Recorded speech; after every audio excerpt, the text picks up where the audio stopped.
Il est 10 heures du matin, le mardi 24 mars, à l'aéroport de Barcelone. L'Airbus A320, immatriculé DAIPX de la compagnie low cost allemande Germanwings, prend son envol. Direction Düsseldorf. L'appareil a déjà fait le trajet aller à l'aube et il repart avec 150 passagers et membres d'équipage à son bord. Moins d'une heure plus tard, il disparaît, fracassé sur un flanc de montagne dans le sud des Alpes françaises. Après l'examen d'une première boîte noire contenant les enregistrements vocaux du cockpit, voici ce que l'on sait des circonstances de la catastrophe. Peu après le décollage, l'A320 entame sa montée au-dessus de la Méditerranée.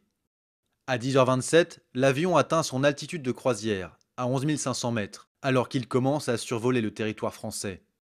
Quelques instants plus tard, les contrôleurs aériens perdent tout contact radio avec l'appareil. Il est 10h30. À l'intérieur de la 320, le commandant de bord a quitté le cockpit, vraisemblablement pour se rendre aux toilettes.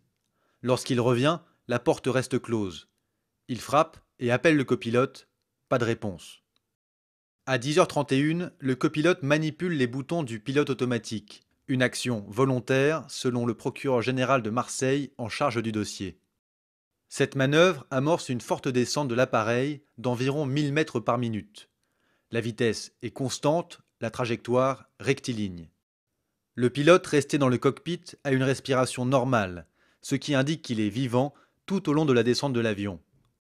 L'A320 se rapproche du sol. Des alarmes se déclenchent, des coups sont portés de l'extérieur sur la porte du cockpit, en vain. À 10h40, l'avion disparaît des radars. Il vient de percuter une montagne dans le massif des Trois Évêchés, à 1600 mètres d'altitude. 144 passagers et 6 membres d'équipage meurent dans la catastrophe.